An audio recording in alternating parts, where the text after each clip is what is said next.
Bonsoir et bienvenue dans votre numéro de Face à l'actu, votre émission de décryptage de l'actualité en Mauritanie, dont voici le sommaire. La visite d'État du président Macky Sall en Mauritanie, quels en sont les enjeux et les retombées. Le programme Mon projet, mon avenir, lancé par le ministre de l'Emploi, de la Jeunesse et des Sports, goutte d'eau dans la mer ou prise en compte des potentiels de la jeunesse mauritanienne entreprenante. Le discours de Biram Daabed à Genève, peut-on parler d'apartheid en Mauritanie? L'affaire des arrêtés supposés pour évangélisation, atteinte aux mœurs islamiques, 14 personnes arrêtées à Nouakchott. Pour discuter de tous ces sujets sur le plateau de Face à l'actu, voici l'excellente Naira Saint-Père. Naira, bonsoir. Bonsoir. Voilà, analyste politique et des relations internationales. Elle dirige le site d'information lamorera.info. L'inamovible Djadje Sow. Djadje, bonsoir. Bonsoir. Présentateur de l'émission Regarde d'ailleurs sur rmiinfo.com. Et enfin, Tcherno Diallo de Kassatayev, figure majeure de l'intelligentsia et du dynamisme de la diaspora mauritanienne. Bonsoir, Montokara. Bonsoir, ne me faites pas rougir. Alors, ne rougissez pas parce qu'on va passer tout de suite à l'attaque des sujets. Avant d'attaquer les sujets de la semaine, parlons d'abord du sujet du jour, le 6e sommet ordinaire des chefs d'État du G5 Sahel qui va se tenir à Nouakchott à partir d'aujourd'hui, 23 février 2020 et jusqu'au 25 février. La Mauritanie prendra donc alors la tête de l'organisation sous-régionale. Le président Ghazouani avait déclaré qu'une bataille avait été perdue au Sahel. Est-ce l'heure de la reprise du terrain? La question est ouverte. Naira. Écoutez, pour moi, ce que je vois, c'est que pour le moment, le G5 Sahel, c'est beaucoup de promesses, mais il n'y a pas beaucoup d'actions. On nous parle de programmes. Enfin, moi, je pensais que le G5 Sahel, c'était quelque chose de militaire, et le G5 Sahel nous parle de programmes qui parlent de l'eau, de la santé. Ils ont dit sécurité et développement. Voilà, bon, il m'apparaît que ce n'est pas exactement pour ça quand même que le G5 Sahel a été créé. Et nous, ce qu'on veut, c'est de la sécurité dans la région. On veut savoir s'il y a des moyens pour le faire, comment ça se passe. Et ça, à ce niveau-là, c'est quand même assez flou. Donc, j'espère que le G5 Sahel, du moins que ce sommet-là, va nous permettre d'avoir quelques précisions sur ces sujets-là. Djadje Sow. Alors, comme vous le savez, la Mauritanie est le pays le moins touché par les problèmes de terrorisme dans la région. Et pourtant très actif. Très actif dans la lutte. Ouais. Aujourd'hui, ce qui est prévu, d'ailleurs, l'objet de ce sommet, d'ailleurs, c'est une mutualisation des moyens militaires et politiques justement pour lutter contre le terrorisme. Je ne vous cache pas que, comme beaucoup de Mauritaniens d'ailleurs, on est inquiet puisque le Mali et le Burkina Faso sont parmi les pays les plus touchés par le problème du terrorisme. Donc aujourd'hui, il faut prendre à bras le corps ce problème-là et trouver une solution et essayer d'être un peu plus indépendant vis-à-vis de la France. Puisque récemment, on a eu un sommet qui a eu lieu à Pau, il me semble. Voilà, il y a eu des promesses, comme vient de le dire Neira, mais on n'a toujours rien vu. Et l'armée mauritanienne, voilà, qui a quand même engagé d'importants, exercices de terrain avec l'aide de l'armée américaine. Est-ce tout ça augure, en tout cas, ça augure de bonnes choses pour le G5 Sahel quand la Mauritanie reprendra la tête? Quand la Mauritanie reprendra la tête, on l'espère, parce que la Mauritanie quand même est dans cette mare de, je m'excuse du terme, mais de maillon faible. La Mauritanie est un peu le maillon fort, d'État un peu faible. La Mauritanie tient pour le moment la tête pour X raisons. Il y a des gens qui considèrent que la Mauritanie échappe parce qu'elle a signé des contrats. Il aurait signé des contrats avec les djihadistes. C'est ce qui a été dit.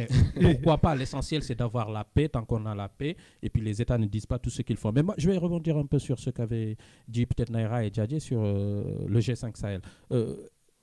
Je crois que même au début, c'est vrai que les militaires ont voulu faire le tout militaire dans le Sahel et on a compris que le tout militaire ne marchait pas dans la mesure où les premiers problèmes, ce ne sont pas des problèmes militaires, ce sont des problèmes des fois identitaires, économiques, sociaux. Donc il fallait obligatoirement associer qu'il y ait un duo entre le développement et la sécurité, c'est-à-dire sécurité-développement, développement-sécurité, l'un n'allant pas sans l'autre, et c'est pourquoi avec la création de l'Alliance Sahel qui a été organisée par l'Allemagne, la France, le Danemark autant pour moi, et je crois l'Italie, ils sont sur des projets de développement. Mais ces projets de développement-là, pour sortir les gens dans les besoins, n'empêche qu'il faut impérativement régler la question sécuritaire. Et la question sécuritaire, si vous permettez, il y a une responsabilité locale de nos États réels Et le problème, on va dire, du terrorisme n'est pas un problème que local, c'est un problème mondial. Mondial, Donc, international. il faut obligatoirement l'implication des bailleurs qui tardent à venir, c'est vrai. Et quand ils tardent à venir, ça fait que la force conjointe qui est mise en place depuis 1 an ou 2 ans de 5000 personnes n'arrive pas à être opérationnelle. C'est ça le problème. Quand il y a 5000 éléments de la force conjointe qui doivent gérer une population de 80 millions de personnes, c'est-à-dire des 5 pays du Sahel et plus de 5 millions de kilomètres carrés, c'est déjà très léger. Et en même temps, il y a un problème d'argent qui ne vient pas. Les Européens veulent forcer un peu la main, surtout la France. Les États-Unis d'Amérique sont un peu réticentes. L'Allemagne est très Et même s'ils hésitante. s'engagent aujourd'hui avec la Mauritanie. Oui, ils s'engagent avec la Mauritanie, mais côté financier et côté militaire, ils ne veulent pas trop se mouiller. Ce qui pose un autre problème. Est-ce que le G5 Sahel doit s'arrêter aux 5 pays? Toute la question Toute la question est là, et du coup, on va. Il faut les développer au niveau du Nord et au niveau de l'Afrique subsaharienne. Par exemple, le Sénégal jusqu'à la Côte d'Ivoire, le Maroc qui a une forte expérience en matière de renseignement, ou l'Algérie qui a une très bonne expérience en matière de lutte contre le terrorisme, qu'il faut les associer. Alors, justement, donc, parlons du Sénégal. Le président Macky Sall a effectué une visite d'État à Nouakchott à l'invitation du président Ghazouani. 6 accords ont été signés en matière d'agriculture, de pêche, d'énergie, de télécommunications, de la sécurité et de la fiscalité. L'économie, oui, mais où en sommes-nous aujourd'hui des relations entre ces deux pays? Diadé. Alors, moi, ce que je retiens de cette visite, d'abord, c'est une visite qui est bonne pour les deux pays, puisqu'on voit qu'il y a une bonne entente, il y a une bonne coopération. En parlant de ça, je pense notamment à la relation franco-allemande, par exemple, entre la France et l'Allemagne. Donc, il y a eu des accords qui ont été signés dans 6 domaines. Il y a notamment l'exploitation de gisements de gaz à la frontière des deux pays qui pourra profiter au pays. Alors, j'espère pour une fois que la Mauritanie profitera bien de cette richesse et que la population en profitera et que cet argent qui sera tiré de cette exploitation ne sera pas dilapidé. Il y a un autre point important sur lequel je souhaiterais revenir, oui. C'est notamment la crise des pêcheurs, puisque comme vous le savez bien, à la fin des années 89, début des années 90, quand il y a eu une rupture des relations diplomatiques entre le Sénégal et la Mauritanie, l'origine, ça a été une crise au niveau de la pêche. Oui. Donc là, aujourd'hui, un accord a pu être trouvé. Des licences d'exploitation ont été accordées à certains pêcheurs qui pourront pêcher librement dans les eaux mauritaniennes. J'ai cru comprendre qu'on leur avait imposé des amendes. Ces amendes également ont été annulées et en retour, le président Macky Sall a été invité, Ghazouani a été invité au Sénégal par Macky Sall. Donc je pense que c'est un bon début pour poursuivre dans cette route concernant l'amitié sénégalo-mauritanienne, si j'ose dire. Ok, Nera. Alors, moi, je vois la situation, effectivement, le problème de la pêche, moi, il me semble que ça, c'est un problème qui est récurrent. Et il est tellement récurrent qu'il faut se poser la question de savoir si ce problème n'est pas entretenu.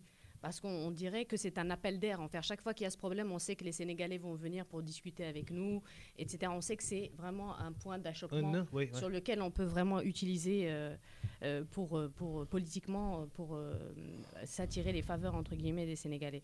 Donc moi, personnellement, je m'inquiète de ça parce que je vois que toutes ces années, on n'a pas réglé le problème de la pêche efficacement parce que ça revient chaque année.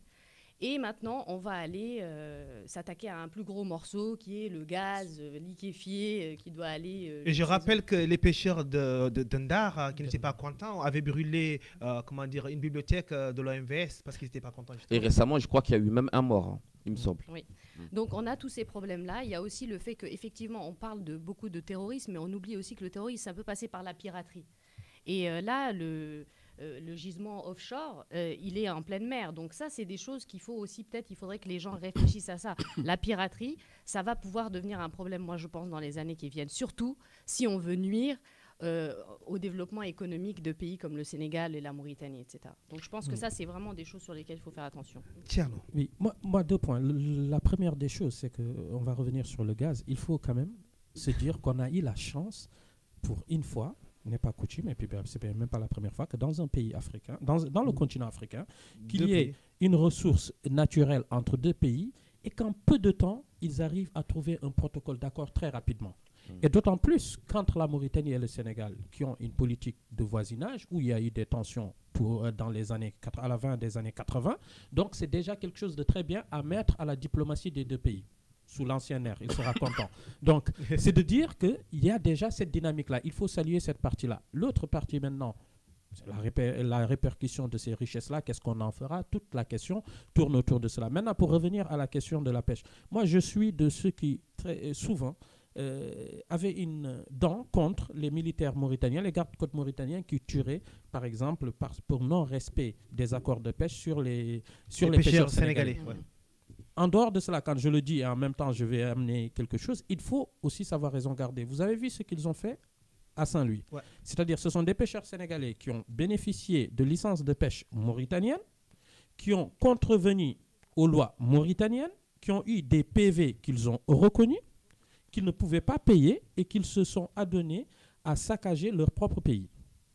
Les Sénégalais sont partis négocier avec la partie mauritanienne, nouveau président, qui a trouvé que c'était peut-être un bon élément à sa faveur de faire de la diplomatie, donc qui annule les amendes. C'était 600 millions de francs CFA, qui les annule carrément. Donc c'est un geste très symbolique et très important. Maintenant, il revient aussi aux pêcheurs de respecter les règles. C'est vrai que généralement, de rentrer dans les clous, parce que c'est très désobligeant pour l'État sénégalais, à chaque fin de licence de pêche, de revenir s'agenouiller, parce qu'ils mettent à mal leur État sur des non-respects des règles du droit maritime international. Donc, il me semble que le Sénégal, et je crois que le ministre sénégalais des pêches a sermonné, quand il est parti à Saint-Louis, à Guadnar, rendre visite à ces pêcheurs-là, qui n'étaient pas du content de l'attitude, d'autant plus qu'ils sont en infraction. Maintenant, c'est toujours plaisant de voir que la Mauritanie et le Sénégal, que la Mauritanie, avec les voisins, essaye d'avoir on va dire, des situations apaisées et calmes, et on espère que ça va se faire. Mais le plus important, au-delà de la question des pêches, c'est les conditions de séjour des Mauritaniens, mais surtout des Sénégalais en Mauritanie. C'est là où le problème et les frustrations peuvent avoir lieu, c'est-à-dire le fait, la question de la levée du titre de séjour pour les Sénégalais, la traversée des frontières qui sont très compliquées entre les deux pays. Il faut très rapidement régler ce genre de problème, parce que ce sont des problèmes qui créent des sentiments ou des ressentiments à l'endroit des populations sénégalaises de façon des fois légitime, parce que nos autorités des fois font un peu de pression aux voisins sénégalais qui vivent parmi nous. Sauf erreur de ma part, concernant le droit de séjour des Mauritaniens ou des Sénégalais dans l'un des deux pays, il n'y a pas d'accord qui a été signé, sauf erreur de ma part. Après, il est possible que ça ait été à l'ordre du jour, que Macky Sall et Razouani en aient discuté. Ok, ils ont discuté d'autres points également qu'on n'a pas forcément cité tout. Donc on va rester sur ce grand optimisme, en tout cas des relations entre la Mauritanie et le Sénégal. Nous passons à notre troisième sujet. Mon projet, mon avenir, c'est un programme lancé par Taleb Ould Ahmed, ministre de l'Emploi, de la Jeunesse et des Sports. Est une aubaine pour les jeunes entrepreneurs mauritaniens? Toute la question est posée. Thierno, vous avez la parole, vous la gardez. Je la garde et je la redonne pas. Non, je vais la redonner parce que... Non, mais le problème du chômage, c'est un problème abyssal en Mauritanie, surtout le chômage des jeunes. Donc le fait qu'on crée emploi et jeunesse, c'est bien. Maintenant, il faut voir les résultats qui vont y avoir lieu. Autour de 30% de chômage chez les jeunes, minimum. Donc, il y a un réel problème de chômage. Moi, structurel même, oui. Bien sûr, c'est un réel problème. Mais moi, la théorie de l'auto-entrepreneuriat, on connaît ses limites et on connaît aussi le discours politique que cela veut donner. C'est-à-dire, vous êtes responsable de vous-même, ce qui n'est pas forcément faux, mais il faut mettre les bases et les jalons pour le faire. C'est très bien, moi, dans Tact, on verra le projet, mon avenir, qu'est-ce que ça va donner. Créer des projets, généralement, les Mauritaniens n'ont pas l'habitude de le faire. Il y a un accompagnement qui est fait par le ministère, c'est très bien. Je ne crois pas que ça puisse se limiter à régler le problème. C'est un pan du problème. Pareil, il y a un mois, je crois, il avait signé un accord avec le patronat mauritanien pour l'emploi en 2020 de 6 000 personnes, dont 800 qui ont été faites durant le mois de janvier.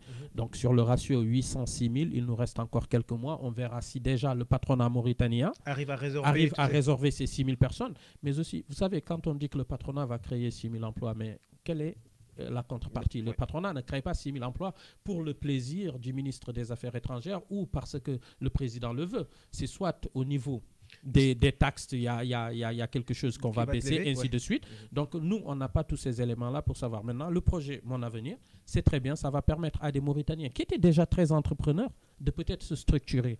Parce que les gens sont des entrepreneurs. Au matin, quand vous allez, que ce soit au marché de Mauritel, que vous allez au 5e arrondissement, au 6e, ce sont des entrepreneurs. Maintenant, il faut se structurer. D'ailleurs, justement, est-ce que les Mauritaniens, comme vous le dites, sont entrepreneurs, mais est-ce qu'il n'y aura pas un frein à cette, si je peux me permettre, lourdeur administrative? Quand même, il y a tout un dossier à remplir. Qu'est-ce que ça vous inspire, Naya? Moi, je dois dire que j'étais quand même un petit peu déçue parce que je m'attendais à beaucoup mieux de la part du ministre de la Jeunesse. Pour moi, ce genre de projet, bon, c'est des projets que j'ai vus 1000 fois, ça existe partout. Je ne vois pas en quoi ça, c'est réellement quelque chose qui va nous aider.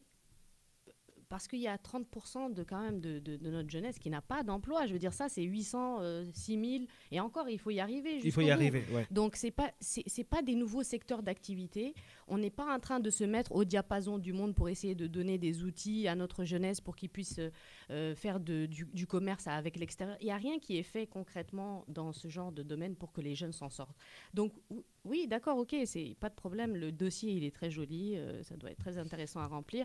Mais moi, j'ai pas vraiment confiance en ce genre de Alors, projet. Djadji, juste avant de te donner la parole, est-ce qu'on peut dire que l'ère du selfie c'est terminé pour le ministre de la Jeunesse et des Sports qui en avait quand même fait pas mal.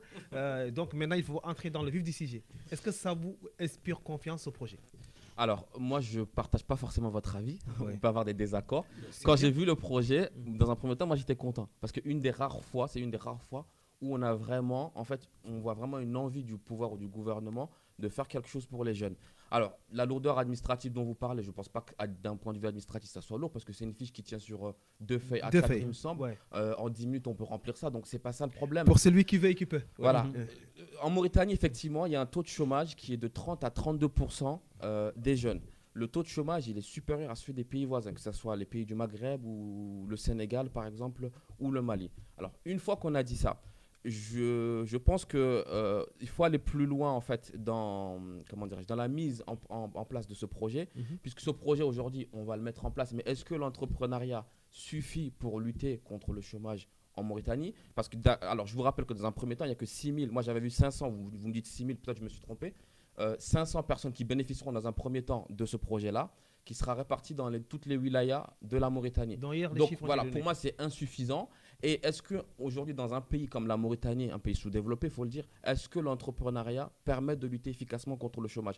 Est-ce qu'il ne faut pas investir dans le secteur privé en faisant en sorte que les entreprises viennent s'installer ou en créant peut-être des postes de fonctionnaires pour les jeunes Mauritaniens? Parce que ça, c'est à court terme.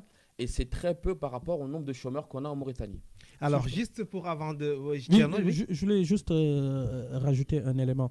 Je crois que dans le cadre du programme Mon Projet, Mon Avenir, il y a un accompagnement qui est fait pour ceux qui ne savent pas écrire des projets ou monter des projets. Je crois qu'ils ont fait par secteur, Nouakchott-Ouest, ainsi de suite, à l'intérieur du pays. Mais c'est vrai que je ne dirais pas que c'est symbolique, parce que s'il y a emploi, moi l'essentiel, même 6 000, c'est déjà peu, par exemple, enfin, on a une confusion de chiffres, les 6 000 dont je parlais, ce sont les 6 000 qu'il a signés avec le patronat mauritanien. Maintenant, il faut voir ces 6 000-là, est-ce que réellement, à la fin de l'année 2020, déjà le patronat va embaucher 6 000 personnes. Et qui vont rester dans la durée. Et qui vont rester dans la durée. Mais l'autre élément, c'est vrai que la question du chômage, c'est une question complexe. Ça ne concerne pas seulement le ministère de l'Emploi, ça concerne aussi le ministère de la formation professionnelle, ça concerne le ministère technique, de l'enseignement supérieur, mais aussi de l'éducation nationale, parce qu'il faut former les gens, il faut éduquer les gens pour qu'ils soient employables. Et puis de l'autre côté, c'est-à-dire la question des investissements étrangers, il faut que le pays qu'on rende le pays beaucoup plus attractif pour que des gens puissent s'installer, pour qu'on crée de l'innovation, qu'on crée des choses, les conditions qui permettent aux gens d'explorer d'autres horizons. Par exemple, vous avez donné l'exemple de pouvoir faire du commerce à l'extérieur. Il faut on est un pays de 4 millions d'habitants. Nous sommes entourés par, entre guillemets, des pays qui en ont une vingtaine, douzaine, quatorzaine. Donc, nous, ce qu'on peut faire, c'est d'être un pays de service. Mais il ne peut pas y avoir de pays de service quand il n'y a pas une éducation de qualité et une ouverture sur le monde. Et d'ailleurs, là, je reviendrai sur le dernier point, sur l'accompagnement. Alors, si l'accompagnement, il consiste à aider les jeunes à remplir cette fiche, je pense que c'est insuffisant. Parce qu'un projet de création d'entreprise, on n'est pas là à dire à un jeune, créez votre entreprise, on vous donne les moyens et on vous laisse comme ça vous autogérer. C'est pas possible. Donc, il faut qu'il y ait au moins des structures derrière qui accompagnent les jeunes à créer leur projet. Alors, juste pour finir sur ce point, je vais citer l'un des plus grands philosophes vivants sur Terre, Souleymane Bachir Diagne en l'occurrence, qui avait dit en 2015 que l'entrepreneuriat, c'est l'outil inventé par les politiciens pour occuper les jeunes et les empêcher de s'intéresser à la politique. Ça, c'est dit, prendra qui voudra. Alors, passons donc à notre prochain sujet, à savoir le 18 février dernier, Biram Dahabed a reçu le prix du courage au sommet de la démocratie des droits de l'homme à Genève, en Suisse. Et, il avait déclaré ceci. Je m'interroge sur la viabilité des droits inscrits dans la Charte des Nations Unies, alors qu'un pays comme la Mauritanie en est membre du Conseil des droits de l'homme. Alors que ce pays est un apartheid implanté en Afrique de l'Ouest.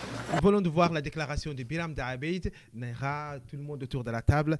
Est-ce Biram Dahabed a-t-il raison de dire qu'en Mauritanie, il y a un système d'apartheid? Non, je pense qu'il n'a pas raison de le dire. Je pense d'ailleurs que son discours était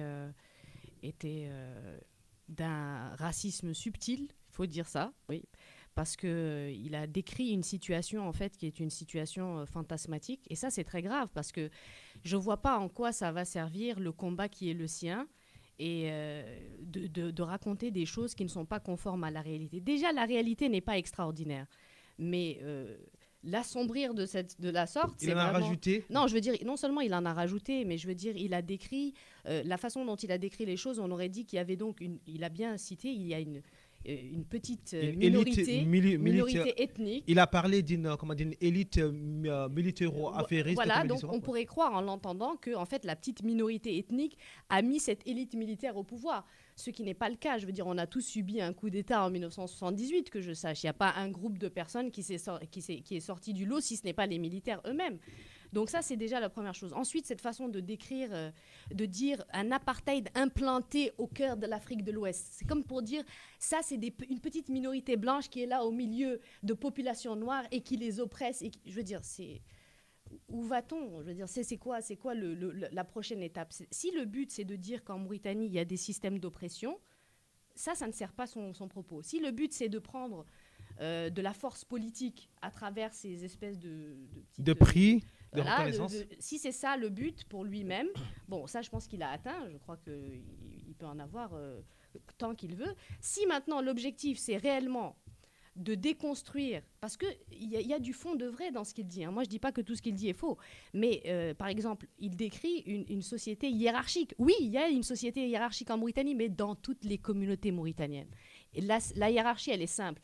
Il n'y a pas d'aristocratie en Mauritanie, il y a des nobles. C'est ce qu'on appelle les nobles. Les nobles, il y en a partout, dans toutes les communautés. C'est des marabouts et des guerriers. Des castes aussi. On les connaît, les castes. Maintenant, si vous voulez déconstruire le système de castes, essayez de ramener de l'égalité à travers ça pour tout le monde, dans toutes les communautés.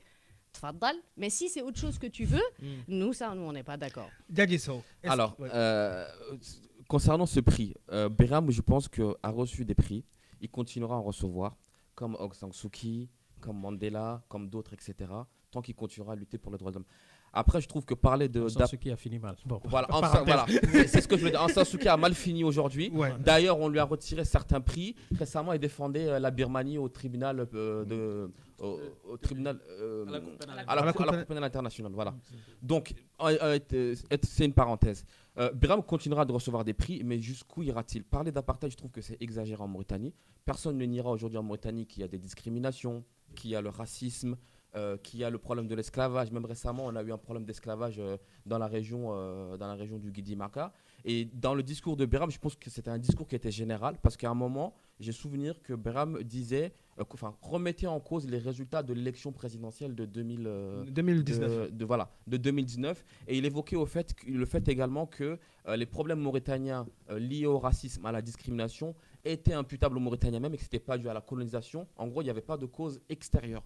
Sur ce point-là, on est d'accord avec lui, mais je trouve que quand même, il y a un peu d'exagération en parlant d'apartheid. Parce que le vrai apartheid, il était en Afrique du Sud. C'est celui qui sépare pour de vrai les Blancs des Noirs. Après, le système de caste dont Nera parle, effectivement, il est dans toutes les communautés. Il est dans la communauté Soniké, dans la communauté Peul. Je pense qu'on devrait balayer chez nous, balayer d'abord nos portes. Voilà. Bon, après, une fois qu'on a dit ça, qu'est-ce qu'on peut dire d'autre sur le personnage? Biram Dahabed, on le connaît tous. Hein. Donc, Alors, Tcherno, avant juste de te donner la parole, comment dire, le président de la Commission nationale des droits de l'homme en Mauritanie a réagi. Il s'est dit surpris de la, comment dire, de l'attitude de Biram Daabed. Est-ce que vous pensez que, comment dire, le gouvernement mauritanien a sous-estimé, en tout cas, la capacité de Biram Daabed, en tout cas, à changer complètement comment dire, de discours, en tout cas de positionnement, parce qu'il avait quand même été reçu par le président Ghazouani. Donc le fait qu'ils le disent, ils sont très surpris. Est-ce qu'ils l'ont sous-estimé? Oui, je crois qu'ils l'ont sous-estimé. Je vais revenir là-dessus. C'est très embêtant d'être sur...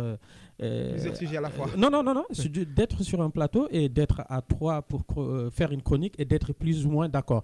Donc, je vais essayer de nuancer davantage mon propos, pas dans un esprit polémique et polémiste, mais aussi parce qu'il faut savoir rétablir les choses. Premier élément, tant qu'on ne sépare pas le Biram militant et le Biram politique, on ne le comprendra pas. Et vu qu'il y a une confusion entre le Biram de l'IRA et le Biram de RAC, qui est député, qui veut aspirer à devenir président, on ne va pas comprendre ce qu'il est. Quand Biram, au lendemain de l'élection présidentielle de Mohamed Abdelaziz, de Ghazouani, on me dira que c'est un lapsus révélateur qu'il est toujours président, mais non, il ne l'est pas. Quand Biram Ould Abeid fait ses premières sorties, c'est vrai que ses sorties sont très calmes. Ouais. Et on se posait la question de savoir, mais pourquoi Biram, relativement dans une volonté peut-être de se présidentialiser davantage, de se faire accepter, il a quand même 18% du corps électoral qui a voté pour lui. Il est deuxième de cette élection présidentielle. Moi, personnellement, j'y croyais pas. Je ne l'accréditais pas plus de 9%, peut-être, probablement. Donc, je me suis planté, et puis ce n'est pas la première fois. Et quand Biram sort de cette élection, il veut avoir une stature de premier opposant. Donc, il va visiter les institutions, il parle avec les institutionnels, il va à la rencontre de la Cour des droits de l'homme, des mécanismes contre les tortures, ainsi de suite. Et même dans son discours, on le trouve relativement policier. Certains l'avaient même reproché de se ramollir. Ouais. Mais l'homme ne peut pas aussi se couper de sa base électorale plus ou moins radicale qui a besoin d'un discours, on va dire, cognard. On a beau chasser le naturel, il revient au galop. Donc là, il utilise un concept dont...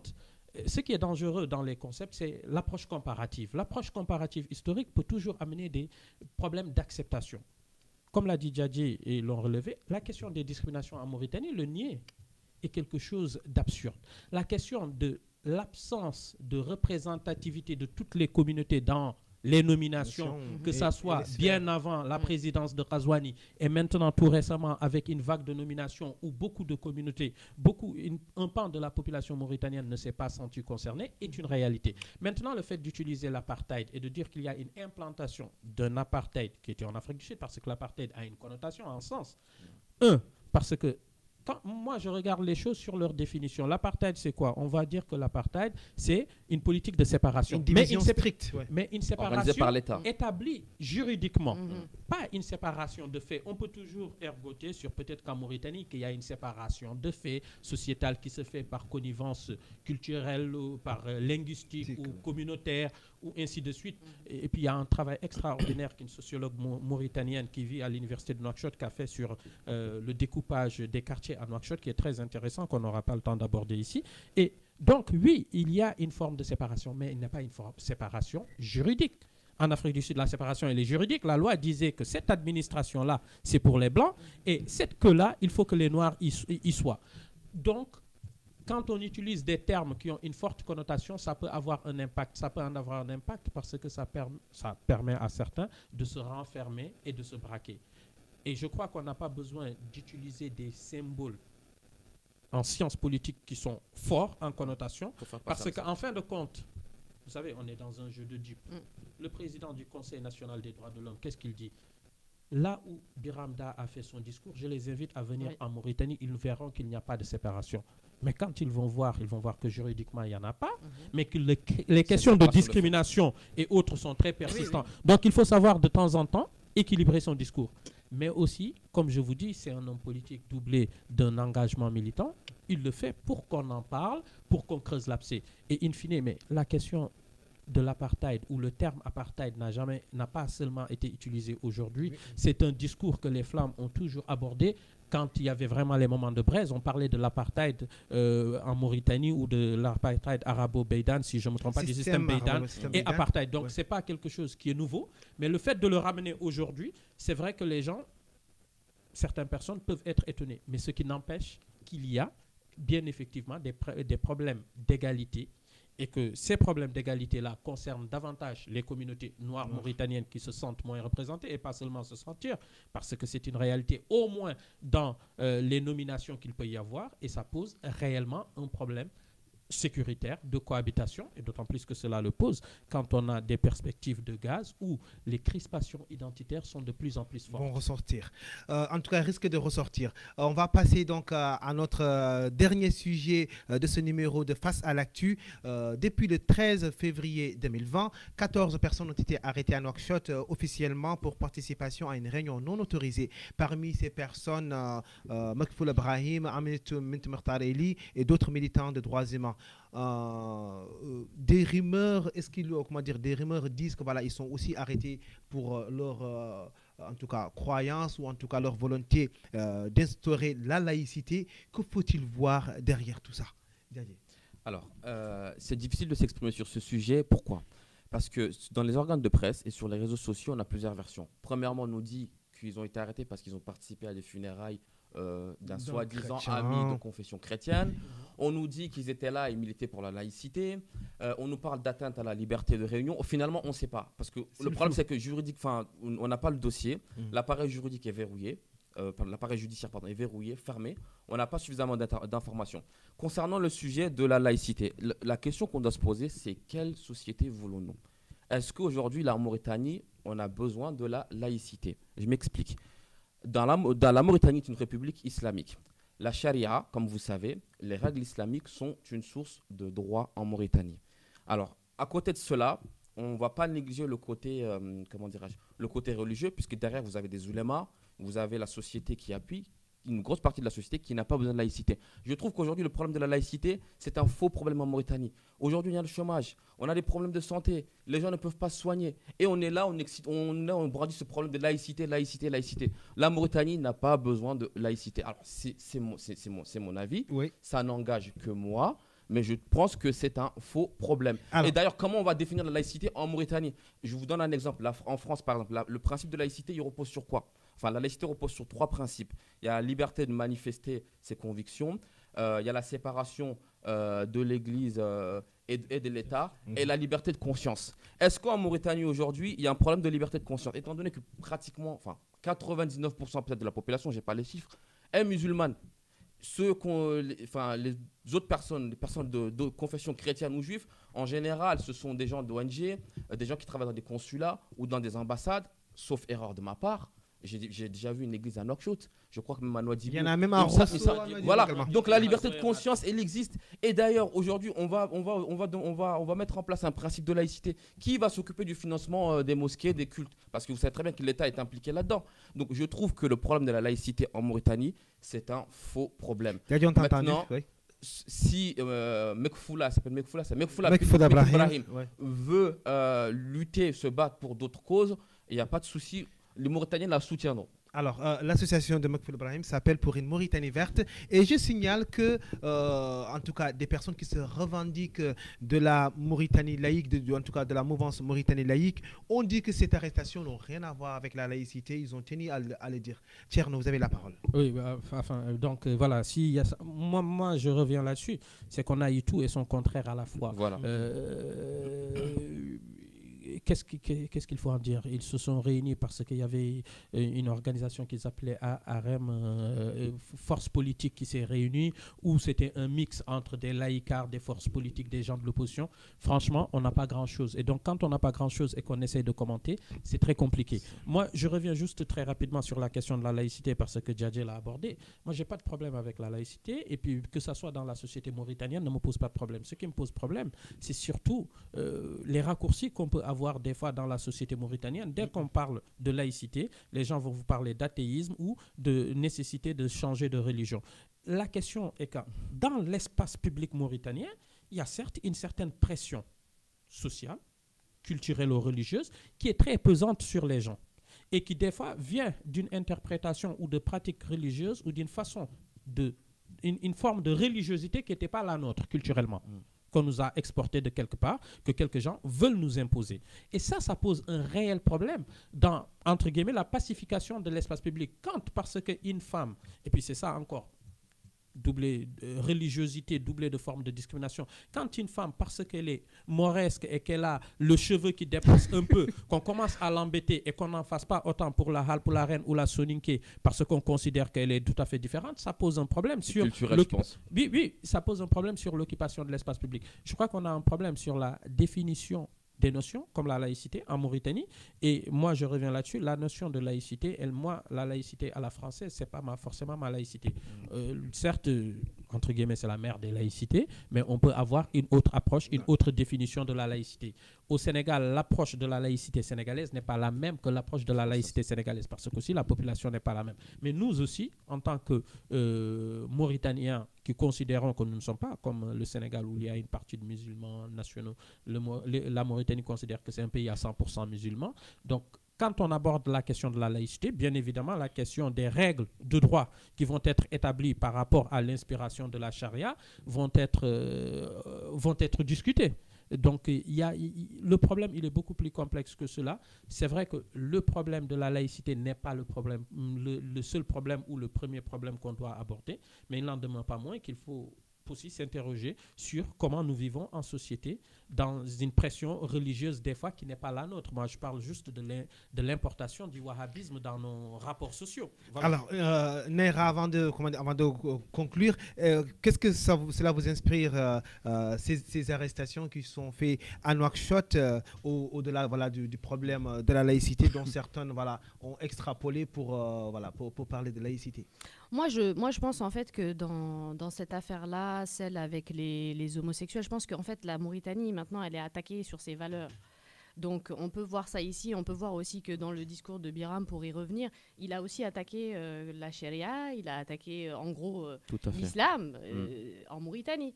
Donc c'est vraiment, il y a un mouvement, si on regarde bien, il y a plein de symptômes qui font dire qu'il y a un mouvement qui est là, qui veut amener une sorte de laïcité en Mauritanie qui est pas comme c'est pensé, c'est réfléchi. Je pense que c'est pas ce que disait Tierno. C'est-à-dire au contraire c'est cette laïcité là qui est promue là, qui sort à travers tous ces événements. C'est plus quelque chose qui a à voir avec un abandon de la religion, dans le sens où la religion ne rentre pas dans la manière dont je vis, dont je m'exprime dans la Mauritanie, etc. Et ça, malheureusement, la Mauritanie n'est pas prête pour ça. Je pense qu'il faut laisser ça pour le moment et passer à d'autres sujets.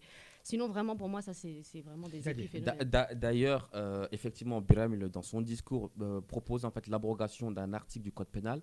Je crois que c'est l'article 102, ou 306. Quelque chose comme ça, voilà.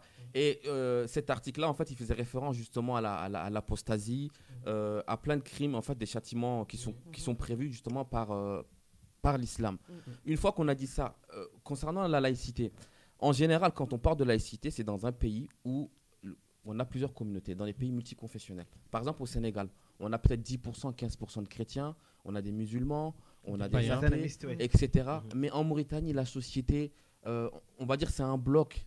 Pratiquement tout le monde est musulman. Après, certes, effectivement, vous allez trouver des petites minorités à droite, à gauche qui vont dire oui, nous on veut la laïcité. Qu'est-ce qu'il faut faire du droit des minorités? Qu'est-ce qu'il faut faire du droit des minorités? Le droit des minorités, on peut le respecter. Le droit des minorités, il est déjà respecté. La liberté de conscience, c'est quelque chose qui existe quand même. Oui, il n'y a pas une police de mœurs en Mauritanie. Il n'y a pas de police de mœurs comme en Arabie Saoudite, ce qu'on appelle les moutawas, je crois. Oui. Ça n'existe pas, ça, en Mauritanie. On ne vient pas chercher ce que vous faites. Donc vous pouvez faire ce que vous voulez en Mauritanie tant que vous le faites dans un cadre privé. Voilà. Donc pour moi, la laïcité en Mauritanie, c'est un faux problème. Et d'ailleurs, je rappelle une dernière fois, après j'arrête de parler, c'est que Amnesty International, le directeur de l'Amnesty International pour l'Afrique de l'Ouest, a exigé la libération d'ailleurs de Makfoula Ibrahim et des autres. D'ailleurs, encore une fois, moi, j'arrive pas à savoir pour quelles raisons ils ont été arrêtés. Parce qu'un coup, on nous dit c'est pour la laïcité, un coup, on nous dit c'est pour des funérailles. Même sur RFI, vous allez voir, RFI vous parle de laïcité. Vous allez voir sur d'autres sites, on vous parle de funérailles. Donc finalement, on ne sait pas. Et étant donné que nous, nous ne sommes pas avocats, on n'a pas accès au dossier judiciaire, on ne sait même pas quelles sont les charges qui sont retenues contre eux. Makfoula a été arrêté. puis libéré, puis reconvoqué, puis replacé en garde à vue. En fait, on ne sait pas. Donc, se prononcer dans le sur un flou. tel sujet, c'est pratiquement impossible. Alors, merci à tous en tout cas d'avoir regardé votre émission Face à l'actu. Merci à Tierno de Kas Ataya, Tierno Saïdou Diallo, Naira Saint-Père du site La Morera, Diadje Sow, rmiinfo.com. Quant à vous, on se retrouve très prochainement pour un nouveau numéro de votre émission de décryptage Face à l'actu. À très vite sur rmiinfo.com.